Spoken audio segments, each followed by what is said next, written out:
Turn our attention to the letter to Ephesians chapter 3 verses beginning from 14 through 21. और हम इफिसियों की पत्री उसके 3 अध्याय उसके 14 पद से लेके 21वें पद तक आज सुबह पढ़ने जा रहे हैं. Pastor Mercy, would you lead? आइए मिलकर पढ़ते हैं इफिसियों की पत्री उसका 3 अध्याय 14 पद से लेके 21 पद तक. मैं इस कारण उस पिता के सामने घुटने टेकता हूँ जिससे स्वर्ग और पृथ्वी पर हर एक घराने का नाम रखा जाता है कि वह अपनी महिमा के धन के अनुसार तुम्हें ये दान दे कि तुम उसके आत्मा से अपनी भीतरी मनुष्यत्व में सामर्थ पाकर बलवंत होते जाओ और विश्वास के द्वारा मसीह तुम्हारे हृदय में बसे कि तुम प्रेम से जड़ पकड़कर और नेव डालकर यह पवित्र लोगों के साथ भली भांति समझने की शक्ति पाओ कि उसकी चौकसी चौड़ाई और लंबाई और ऊंचाई और गहराई कितनी है और मसीह के उस प्रेम को जान सको जो ज्ञान से परे है कि तुम परमेश्वर की सारी भरपूरी पर तक परिपूर्ण हो जाओ. तब जो ऐसा सामर्थी है कि हमारी विनती और समझ से कहीं अधिक काम कर सकता है उस सामर्थ के अनुसार जो हम में कार्य करता है कलीसिया में और मसीह यीशु में और उसकी महिमा पीढ़ी से पीढ़ी तक युगानुयुग होती रहे. Amen. Amen. This is a prophecy to all of us. ये एक भविष्यवाणी है जो हम सबों के लिए है. And the sum and substance of that prophecy is God is able. और इसका जो एक निष्कर्ष है वो ये है कि परमेश्वर या प्रभु कर सकता है. Yesterday I told you God has incomparable power. और कल मैंने आपको बताया कि अतुल्य सामर्थ है परमेश्वर के पास. And that power is made available for his church. और वो सामर्थ कलीसिया के लिए उपलब्ध है. Therefore, this morning, with all boldness, we can say and declare that my God is able. इसलिए आज सुबह बहुत हियाव के साथ हम ये घोषणा कर सकते हैं कि हमारा परमेश्वर योग्य है. I do not know what your prayer concerns are this morning, what you are struggling with this morning, but I know this for sure, my God is able. मुझे नहीं पता आपकी आज सुबह संघर्ष क्या है, आपके क्या प्रार्थना निवेदन है, लेकिन मुझे ये बात पता है कि हमारा परमेश्वर योग्य है. Church, why don't we declare it in the presence of the Lord, believing in him, trusting in him? Lord, I believe, I trust that you are able, you are able, you are able. कलीसिया आप क्यों नहीं इस चीज को अपने विश्वास के साथ घोषणा कर सकते हैं कि परमेश्वर योग्य है, परमेश्वर योग्य है और परमेश्वर योग्य है. Can I hear an amen to that? Amen. Amen. Hallelujah. God is able to do far more than abundantly beyond all that we ask, imagine or think. और परमेश्वर हमारे लिए कर सकता है वो बातें जो हमारी सोच समझ से परे है. There are sometimes we understand the scripture verses in different context. कभी कभी हम वचन के जो पद हैं उनको एक संदर्भ में समझते हैं. Sometimes we limit the Bible verse only to one particular area. कभी कभी हम परमेश्वर के वचन को किन्हीं जगहों के लिए सीमित कर देते हैं. Sometimes we misunderstand also some Bible verses. कभी कभी किन्हीं पदों को हम गलत तरह से भी समझ बैठते हैं. For example, there is a famous verse in 2 Corinthians chapter 9 verse 15. जैसे एक उदाहरण के लिए बताता हूँ, दूसरे कुरिन्थियों की पत्री उसके 9 अध्याय के 15वें पद में एक पद है. We read that thanks be to God for his indescribable gift. वहाँ ऐसा लिखा है, वर्णन से बाहर उस दान के लिए हम परमेश्वर को यहोवा को धन्यवाद देते हैं. Most often we have limited that verse only to the material things. कई बार हमने उस पद की जो सीमा है उसको इतना कम किया है कि हम सिर्फ भौतिक चीजों के लिए उस पद को समझते हैं. But हैं. what is Paul saying about this indescribable gift? लेकिन यहाँ पौलुस क्या ऐसे वर्णन से परे दान के बारे में बात कर रहा है? It is actually talking about the gift of Jesus Christ for humanity. वास्तविकता में यहाँ जो वर्णन से परे दान के बारे में बात की जा रही है वो प्रभु यीशु मसीह है जो मानव जाति के लिए दिया गया है. We haven't received any gift that is indescribable like the gift of Jesus Christ for the salvation of humanity. हम में से किसी को ऐसा कोई तोहफा नहीं मिला है जो वर्णन से बाहर है, जैसा प्रभु यीशु मसीह है जिसने उद्धार दिया है मानव जाति को. Sometimes we quote a verse from 1 Corinthians chapter 2 verse 9 कभी कभी हम जो है पहला कुरिन्ती उसके दूसरे अध्याय के 9 पद को गलत समझ where बैठते we हैं. read, no eye has seen, no ear has heard, no mind has ever imagined what the Lord has prepared for those who love him. वहाँ ऐसा लिखा है, जो आंखों ने नहीं देखा, कानों ने नहीं सुना, जो चित्त में नहीं चढ़ा, वो परमेश्वर ने अपने प्रेम करने वालों के लिए रखा हुआ है. And many times, yes, God will do. That's why I said in the beginning, God is able.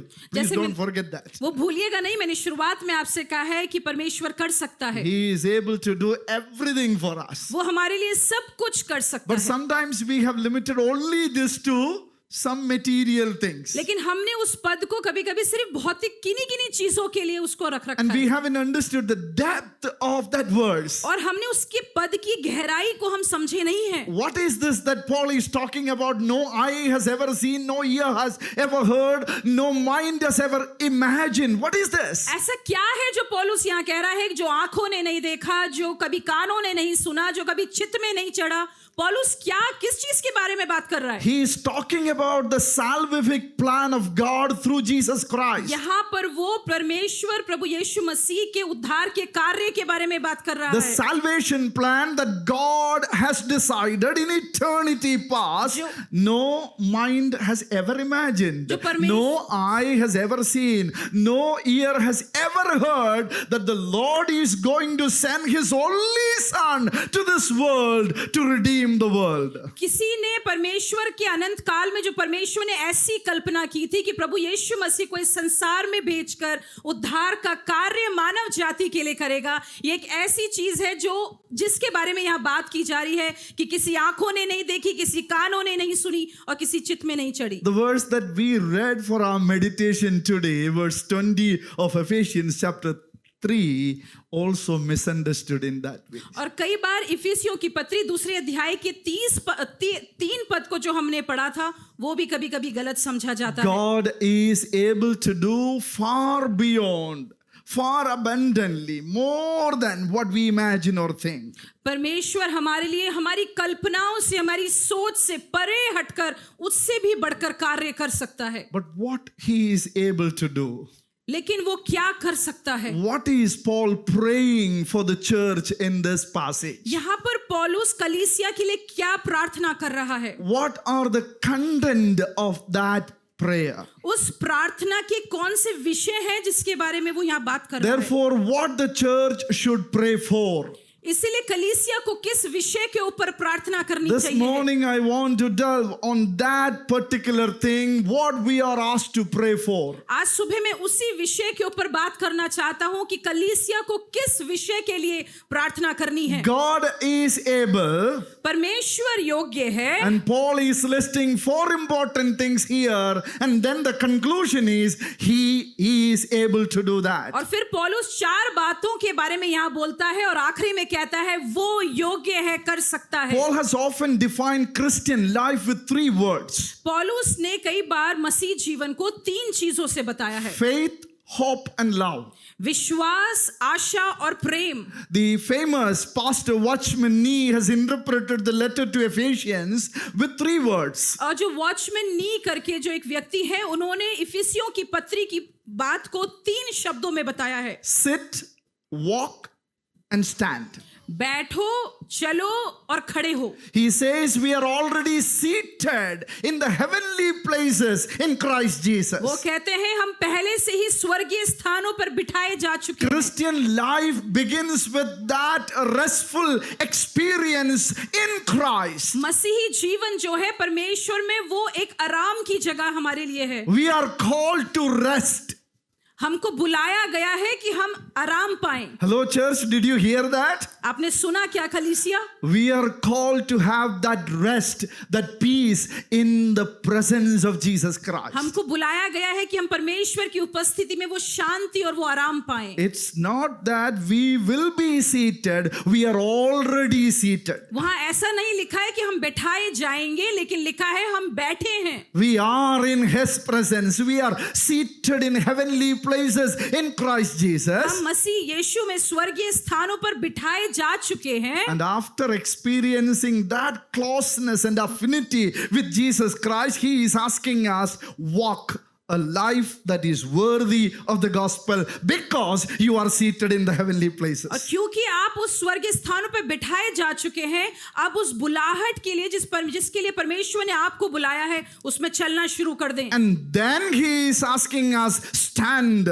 as the army of the Lord in this generation. और फिर वहां ऐसा कहा जाता है कि हमें खड़ा होना है एक सेना बनकर जो प्रभु यीशु मसीह के लिए है इस पीढ़ी में। This letter is written to a group of believers who were living in poverty because they did not know about the richness which was in Christ Jesus. और ये जो पत्री है उन लोगों के लिए लिखी गई है जो कंगाली में अपना जीवन बिता रहे थे और उन्हें ये नहीं पता था कि मसीह में उनका धन है। Christians, Masih we are richly blessed in Christ Jesus. बताना चाहता हूं मसीह लोग हम लोग प्रभु यीशु मसीह में धनी हैं। No, with all the heavenly blessings. सारी स्वर्गीय आशीषों के He साथ hasn't reserved anything there. उसने कुछ भी रखा नहीं है अपने। He has lavished all those blessings to the church. उसने कलीसिया के ऊपर भरपूरी से उन आशीषों को And the उंडेला है। church should open its eyes and recognize that. और कलीसियाओं को आंखें खोलनी है और पहचानना है उन आशीषों। So live in the richness of the blessings of the Lord. इसलिए परमेश्वर की उस धनता की आशीषों में अपने जीवन को What बिताएं। is this blessings that we have received from above? ये कैसी आशीषें हैं जो हमने स्वर्ग से पाई हैं? Every blessing is in Christ Jesus. सारी आशीषें मसीही में है। We are adopted as the children of God. हमको ले पालकपन होकर हमको स्वीकार किया गया है। We Masih have Yeshu. become a redeemed community of God. हमने एक ऐसे समुदाय हम बने हैं जिन्होंने छुटकारा पाया है। Our sins are forgiven forever. हमारे पाप हमेशा के लिए धुले जा चुके हैं। He has given us wisdom and understanding and knowledge. उसने हमको बुद्धि और ज्ञान दिया है। And what else? He has given us the privilege to become His dear children, to cry unto Him, Abba, Father, और anytime. क्या सौभाग्य हमें मिला है कि हम उसकी संतान कहलाए जा सके ताकि हम उसको बोल सके अब्बा पिता। And moreover that, He has sealed us with the power of the Holy Spirit, declaring to the whole world that He belongs to me, she belongs to me. और उसने हमको हमारे ऊपर पवित्र आत्मा की मोहर लगाई है ताकि कोई लोग हमें कह सके ये परमेश्वर कह सके ये मेरा है वो मेरा है।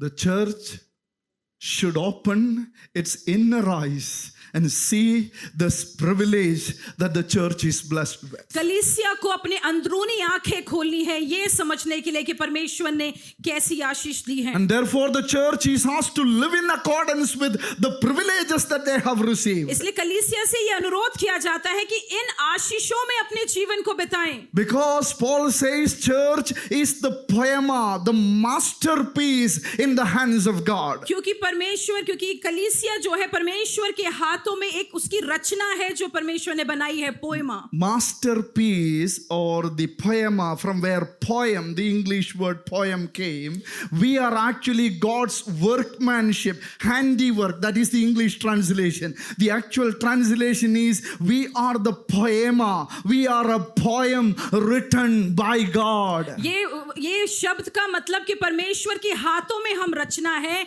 ये शब्द पोएमा मतलब जैसे कविता लिखी जाती है वैसे हम परमेश्वर के हाथों की लिखी हुई कविता है। You know, a poem comes with deep meditation, articulation, reflection, quietening oneself, and then deeply thinking about something, and these words are coming out as poem. और जब कविताएं लिखी जाती है तो हमें मनन करना होता है, गहरा मनन, एक समय एक चिंतन लगाना होता है, फिर उसके बाद गहरे दिल से वो कविताएं लिखी जाती हैं। Church, what is the meaning of like that. If we are poem written by the Lord Jesus Christ, God, the all-powerful, the Almighty, what does that mean? कलीसिया इसका क्या मतलब है? अगर परमेश्वर जो सर्वशक्तिमान है उसने कविता लिखी है तो That means you are not an accidental creation. You are not a byproduct, but you have been in the mind of God. He has been thinking about you.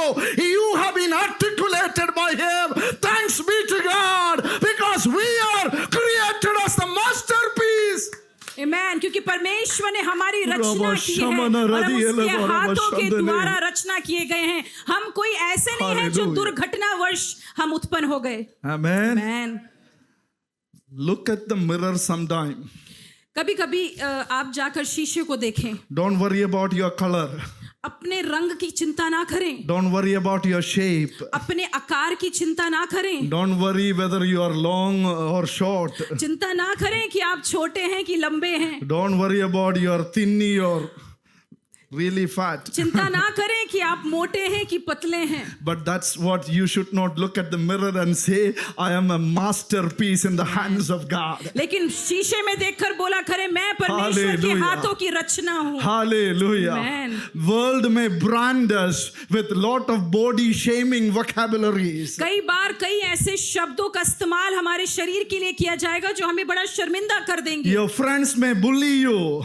आपके जो है वो आपके मित्र लोग आपको Don't शर्मिंदा worry about करेंगे। that. Don't worry about that. उसकी Look at चिंता the मत mirror करिए। and say, I am a masterpiece in the hands of God.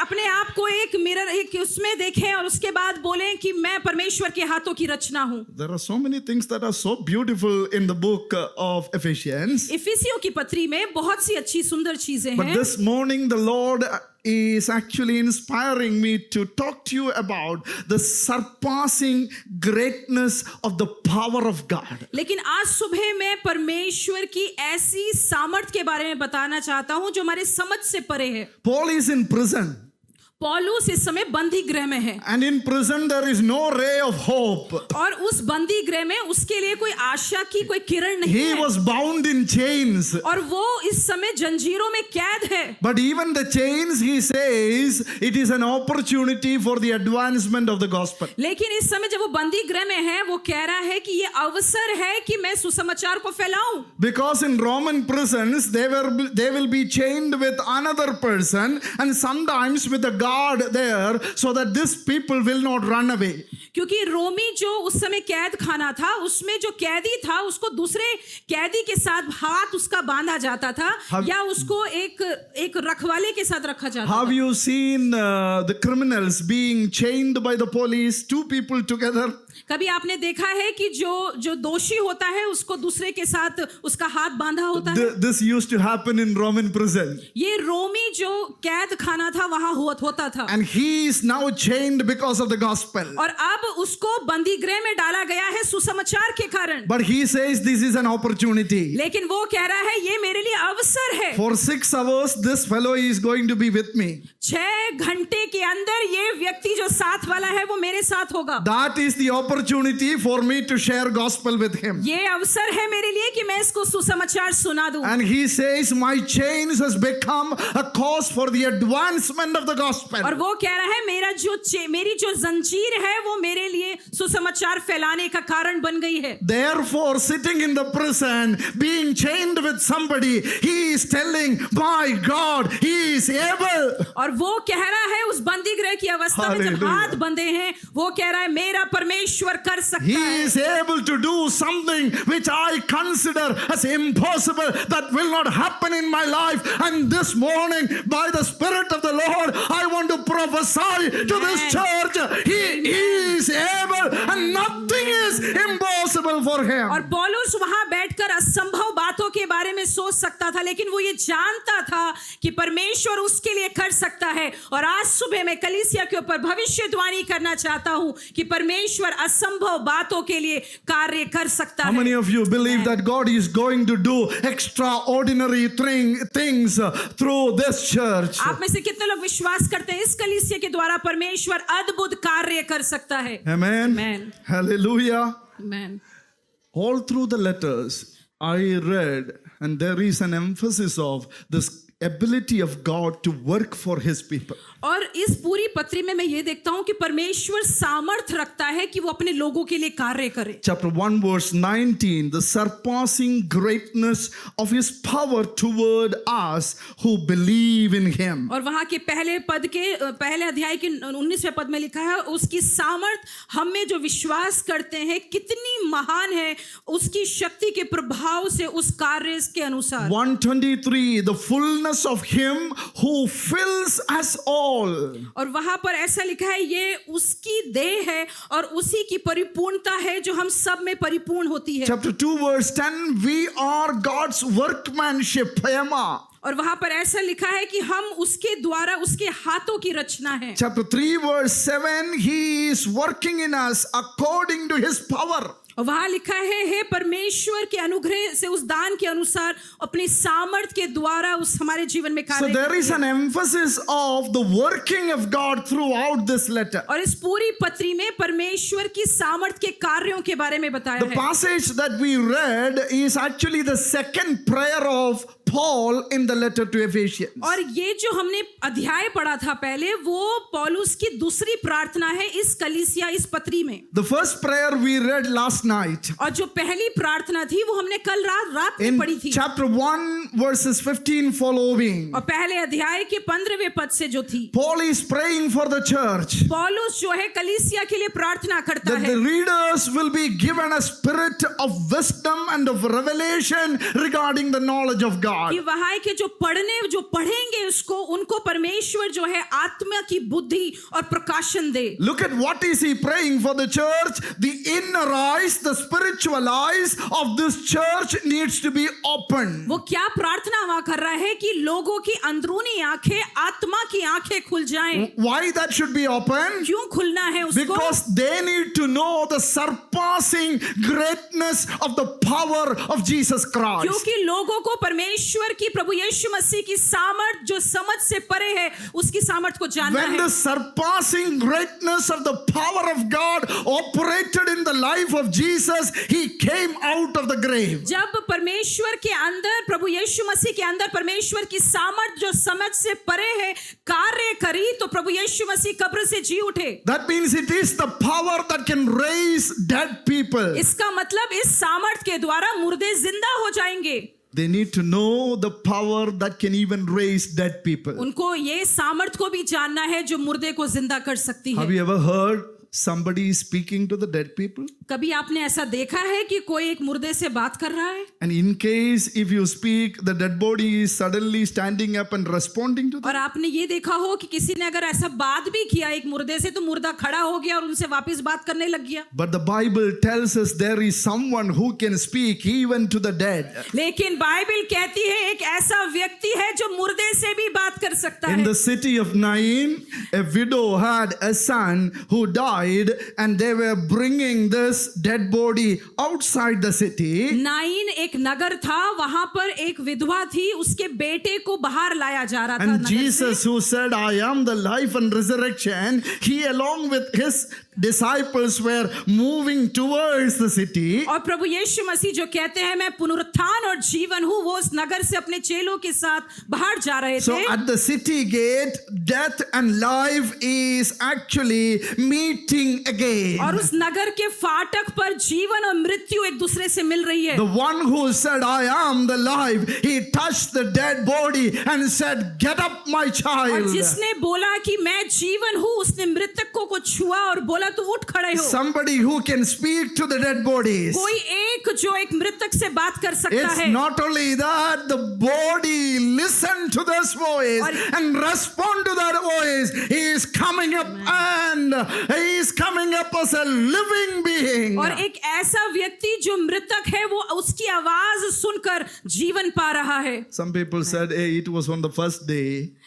कई लोग बोलते हैं कि वो तो पहले ही दिन में था, Because Jewish people had an understanding that the spirit of the dead person would hover around that dead body for 3 days. क्योंकि यहूदी लोग ऐसा मानते थे कि 3 दिन तक जब वो जो मृतक व्यक्ति होता है उसकी आत्मा वहीं घूमती रहती है। Bible उसके पास। tells us another story. Bible हमें एक दूसरी और कहानी On बताती the है। 4th day, Jesus came to the tomb of Lazarus. यीशु मसीह जो है चौथे दिन लाजर की कब्र के पास आया। The body was already decomposed. वो शरीर और पहले से ही सड़ चुका था। His own sister said it is foul smelling. और जो बहनें थी उन्होंने बोला उसमें से बदबू आ रही है। But outside the closed grave, Jesus is calling him by और वो name. कब्र जो बंद पड़ी थी यीशु नाम से उसको बुला रहा है। But the closed tomb was not a hindrance for God's work. परमेश्वर के कार्य के लिए वो बंद कब्र एक बाधा नहीं थी। He is able. He is able. वो योग्य है, वो कर सकता है। His voice traveled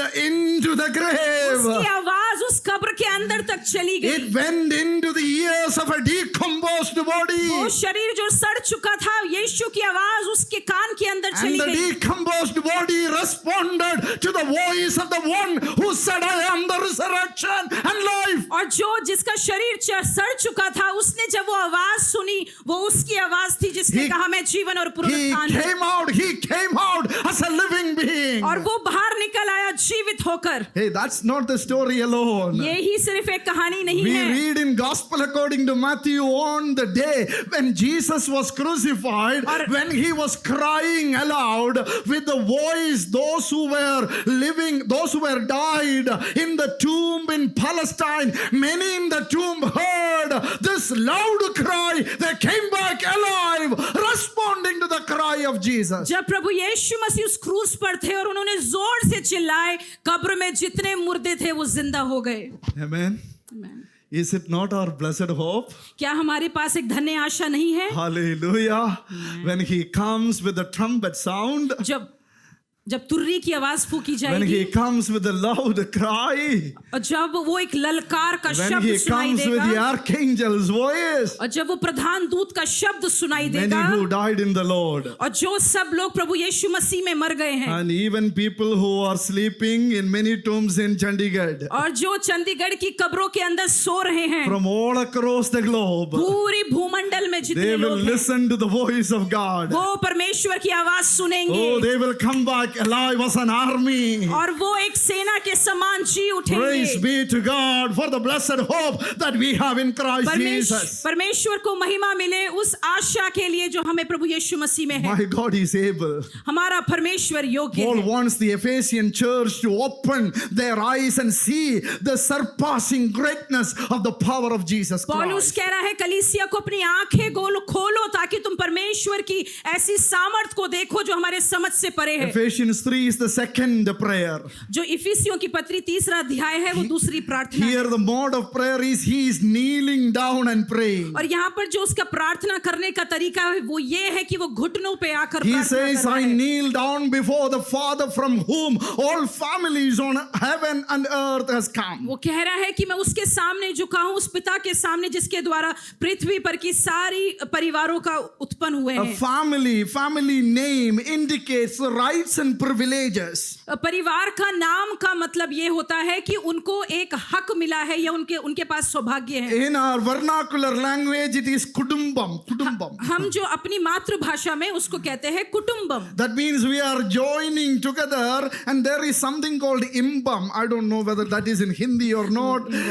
There is some joy when you come together. और जब हम मिलकर साथ में आते हैं तो वहां पर एक आनंद होता है। Paul says the church of God is a larger kudumbam, and there is a joy when we meet together. और पौलुस कह रहा है कि कलीसिया के सब लोग जो प्रभु यीशु मसीह में जब मिलकर आते हैं तो वो एक कुटुंबम है। And all the kudumbam is deriving its name from the Father. और सबके नाम जो है वो अपने उसके पिता की ओर से आ रहे हैं। In other words, he is the builder of our families. इसका मतलब ये है कि परमेश्वर हमारे परिवारों का निर्माण करने वाला है। You know, we are living in a world where there are a lot of broken families. हम एक ऐसे समय में रह रहे हैं जहां पर हमारे आसपास टूटा हुआ परिवार है। During the wedding ceremonies, our pastors would advise, if you need to have a good family, you need good communication, you need the ability to resolve conflicts, and so many good advices. Well and good. और जब शादी का समय आता है तो हमको ऐसा सुनाई देता है, लोग बोलते हैं कि तुमको अच्छे से बातचीत करनी एक दूसरे से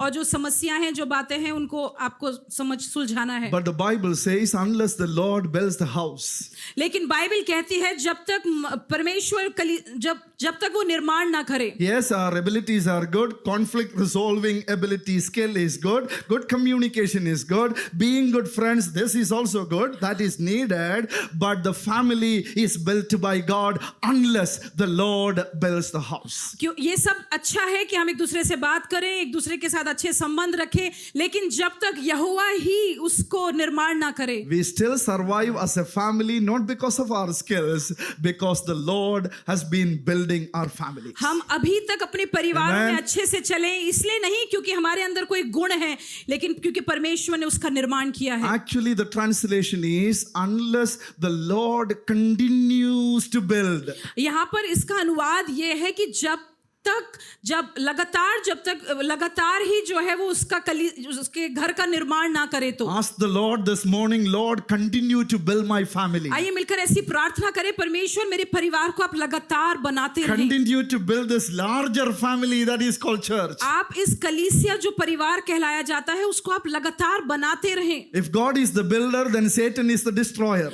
अगर प्रभु यीशु मसीह कलीसिया का निर्माण बनाने परिवार का बनाने वाला है तो शैतान उसका नाश करने He वाला है। tries every opportunity to dismantle this family. और शैतान हर कोशिश करता है किसी न किसी तरह से परिवारों को खराब कर दे। Paul imagines that church is a big family and the builder is God. और पौलुस ऐसा कहता है कलीसिया एक बड़ा परिवार है और उसको बनाने वाला मसीह है। Therefore, Paul kneels down before this God and pray for the sustenance of this family. इसलिए पौलुस जो है इस परमेश्वर के सामने झुक रहा है जो कलीसिया का परिवार का निर्माण करने वाला है ताकि परिवार चलता रहे। He has certain prayer concerns for this larger family. उसके मन में कुछ चिंताएं हैं जो इस बड़े एक परिवार के लिए है। And after praying that in the presence of the Lord, और जब तक प्रार्थना करने के समय परमेश्वर की now उपस्थिति he में expressed his confidence in the Lord. और अब वो अपने हियाव को परमेश्वर में दिखा रहा है। And he tells that even beyond, far more than what I ask,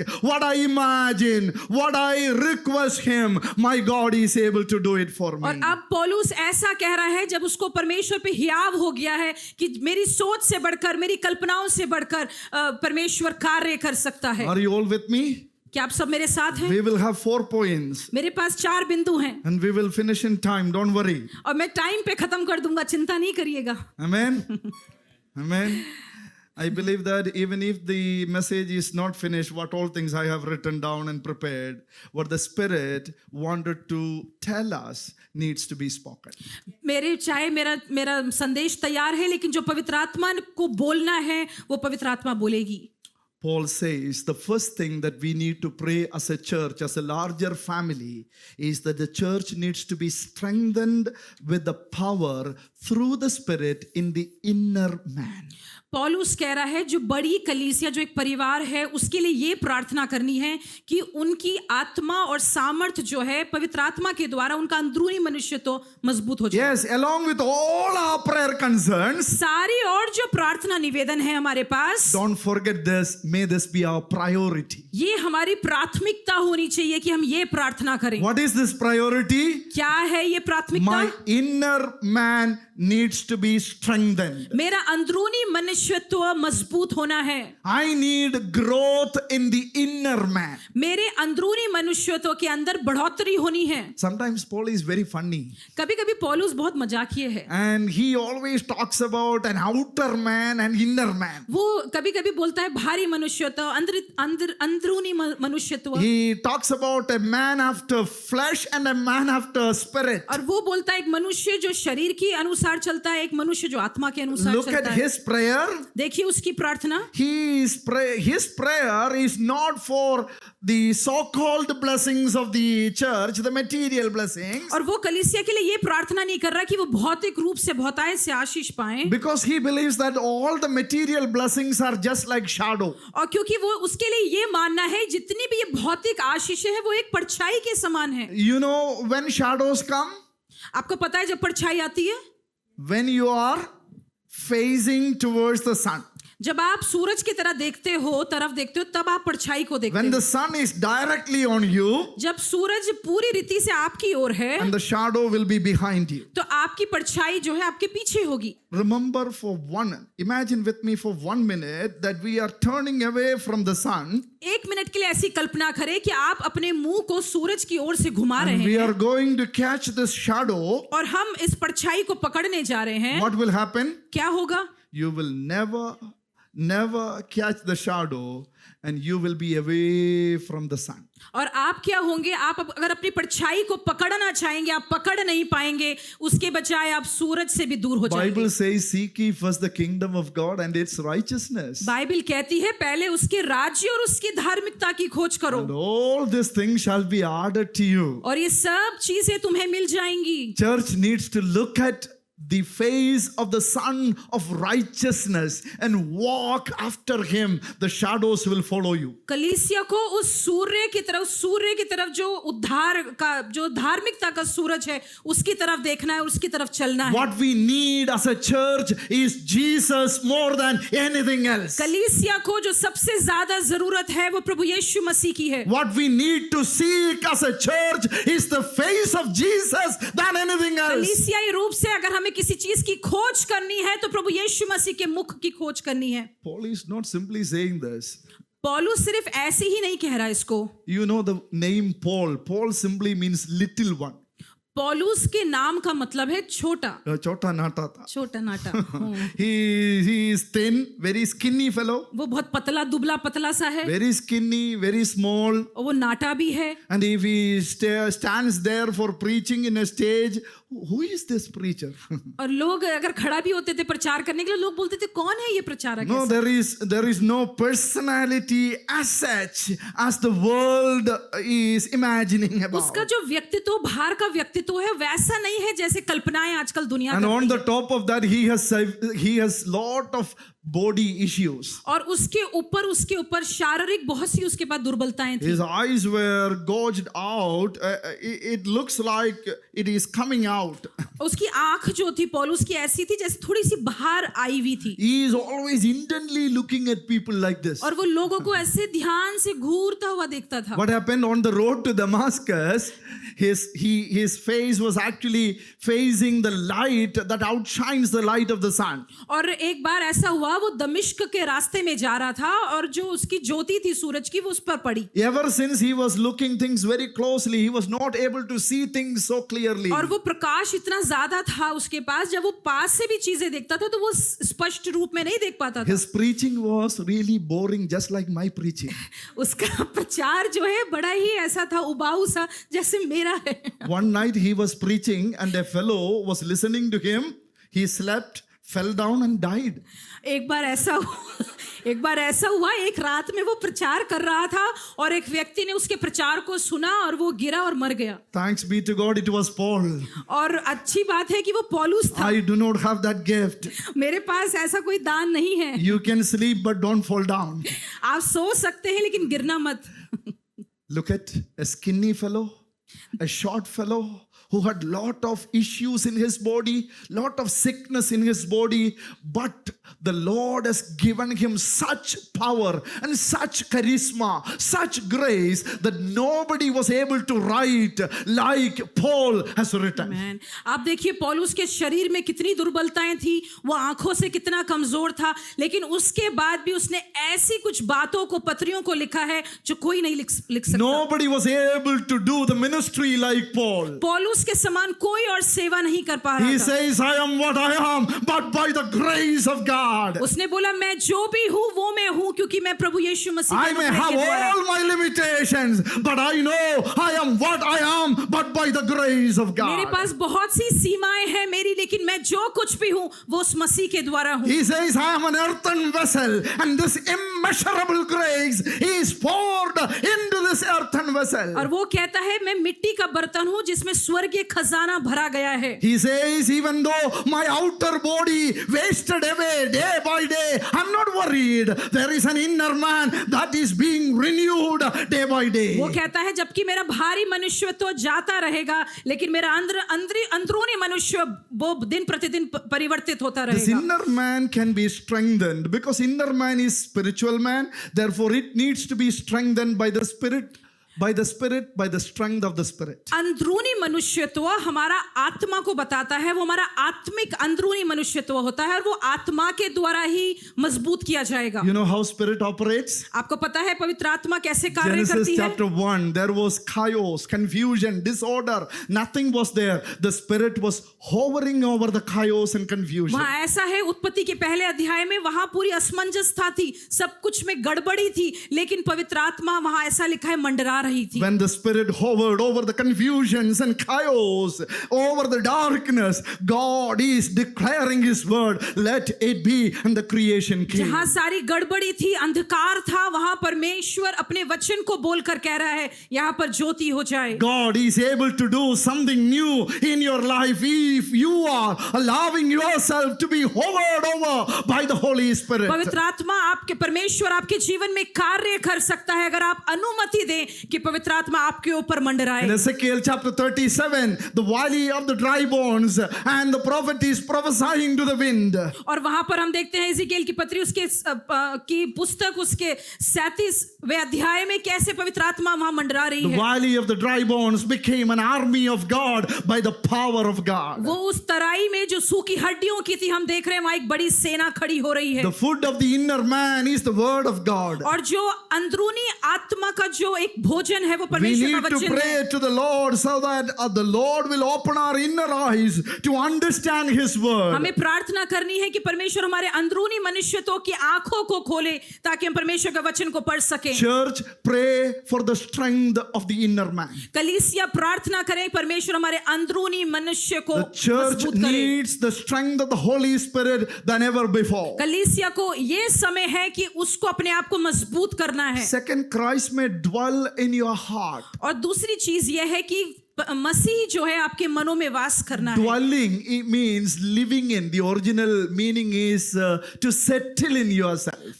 दूसरा जो शब्द इसका मतलब ये है कि आपके अंदर उसको बस जाना है. In other words, Christ needs to feel at home with us. इसका दूसरा मतलब इसका ये हो सकता है कि मसीह को आपके जीवन आपके शरीर के अंदर अपना घर There महसूस is a करना है. difference between staying and living.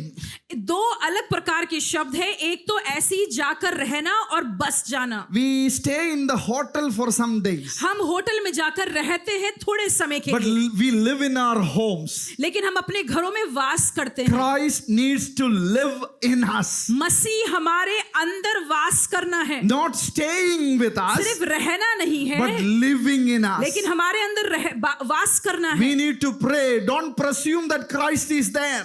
आपको ऐसे अनुमान नहीं लगाना है कि मसीह है मेरे अंदर. Lord, make me a dwelling place where you will feel at home. लेकिन आपको ऐसी प्रार्थना करनी, मसीह आप मेरे अंदर ऐसे वास करें कि आप अपना घर सा महसूस We करें. have been following Jesus Christ for years. हम बहुत सालों से मसीह का अनुसरण कर रहे But हैं, as we grow old, as years pass by, लेकिन जैसे साल गुजरते हैं और समय निकलता चला जाता है, are we looking more like Jesus? क्या हम बहुत ज्यादा मसीह के समान लग रहे हैं Or have we gone away from Jesus? और क्या हम मसीह से दूर हो चुके हैं? Every year we celebrate an anniversary. हर साल हम वर्षगांठ बनाते हैं. Church, we need to become more like Jesus. कलीसिया को और भी मसीह के समान दिखना है. May the 16th year of the life of this church, इस कलीसिया के 16वें जीवन में, more than the 15 years, इस 15 साल से भी बढ़कर let us grow a little more like Christ. Christ. आइए मिलकर थोड़ा सा और मसीह के समान बन How जाएं। good it would be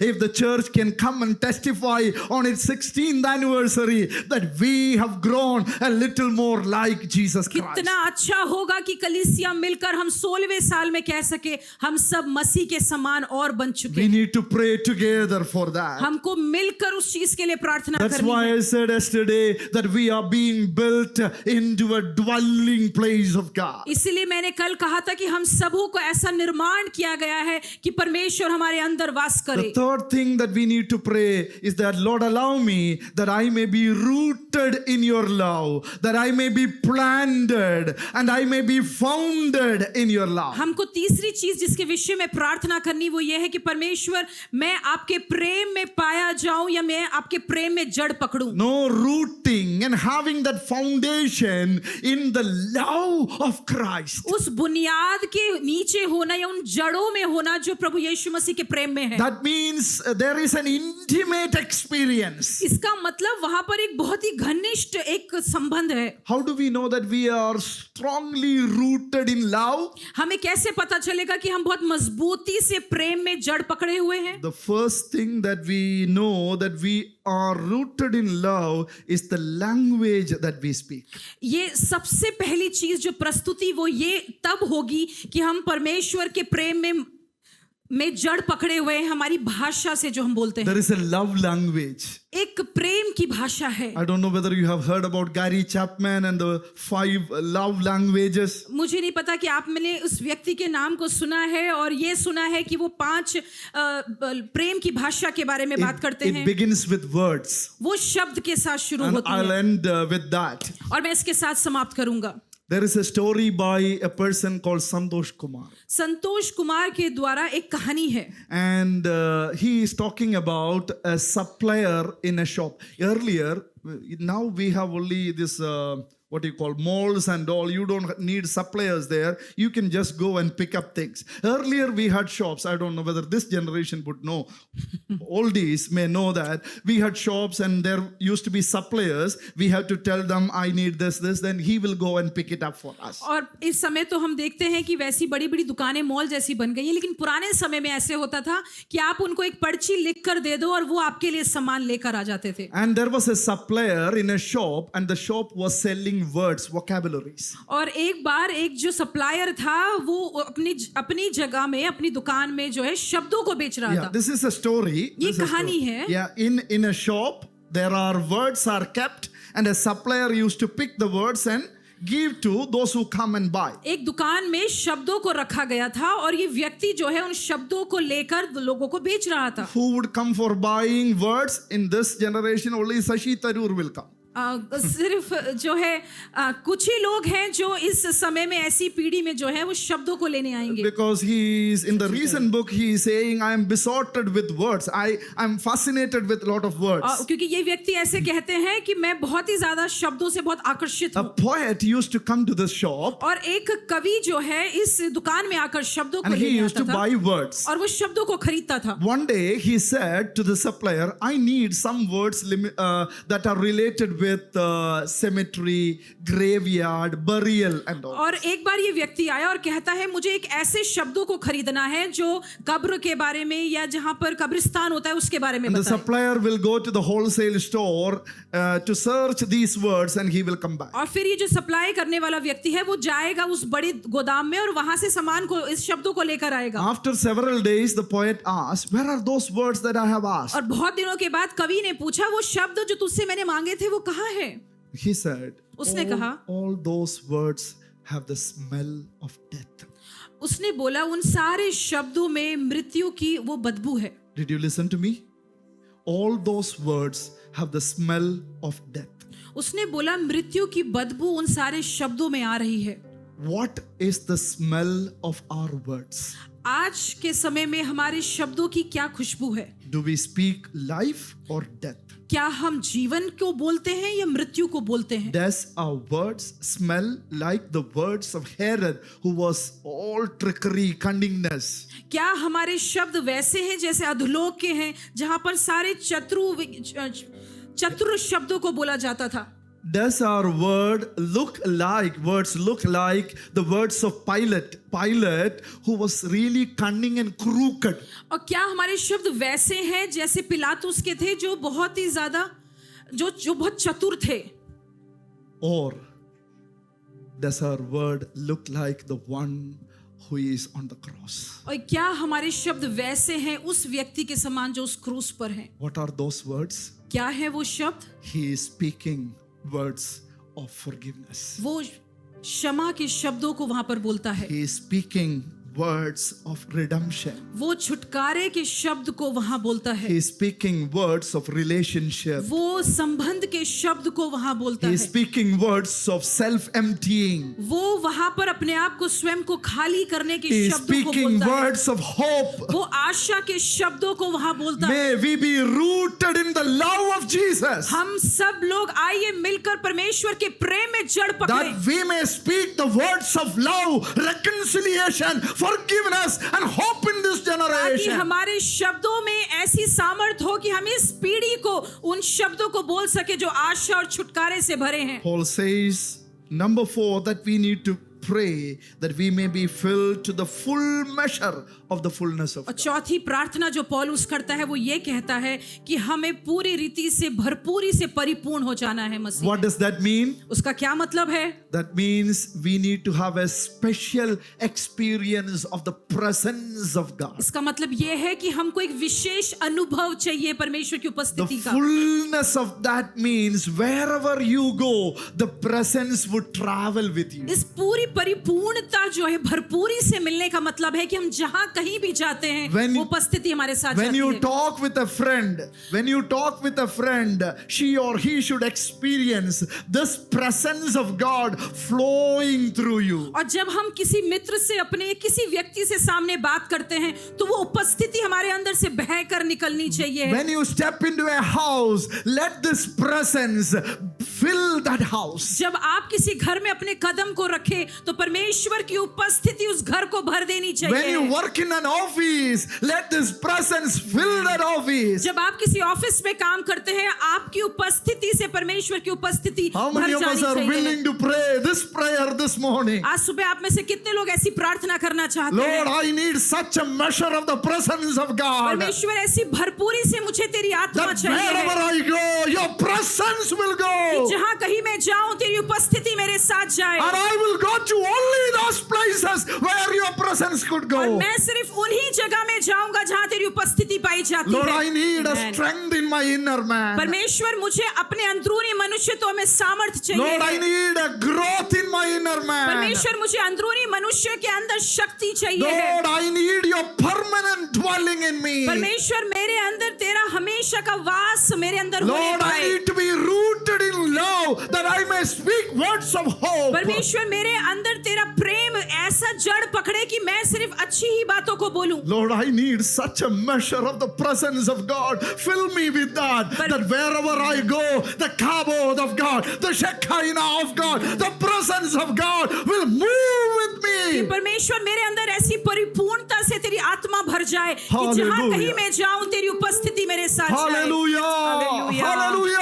hallelujah. Pray to the Lord this morning आइए मिलकर आज सुबह प्रार्थना करें that the church, which is the life bridge, जो ये would कलीसिया है life become a bridge, place where people will grow spiritually day by day. वो एक ऐसी कलीसिया बन जाए जहां दिन प्रतिदिन लोग आत्मिकता में बढ़ने पाए। Life Bridge would become a church where Christ will permanently dwell in us. कलीसिया लाइफ ब्रिज कलीसिया ऐसी बन जाए जहां परमेश्वर हमेशा के लिए वास करे। Life Bridge would become a church where words of love, words of life, words of forgiveness, words of reconciliation, words of redemption be spoken out, prophesied. हमारी कलीसिया ऐसी बन जाए जहां से परमेश्वर के शब्दों, प्रेम के शब्द, छुटकारे के शब्द, माफी के शब्द लोगों तक पहुंचने पाए। Life Bridge would become a church which would experience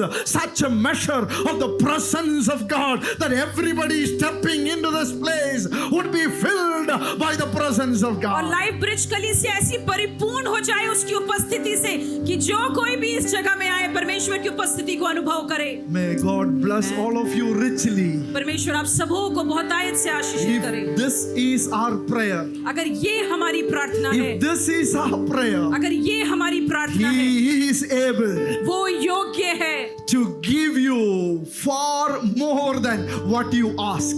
कि वो आपको वो दे जिसकी आपकी कल्पनाओं से परे है, The rest will follow as a shadow. और उसके बाद वो आपकी परछाई की But तरह this is the आएगी। primary thing. लेकिन सबसे मुख्य बात ये है, Let us ask the Lord to bless us this morning. आइए मिलकर प्रार्थना करें, परमेश्वर आप हमें आशीष दें। I wish you all the best for the next year.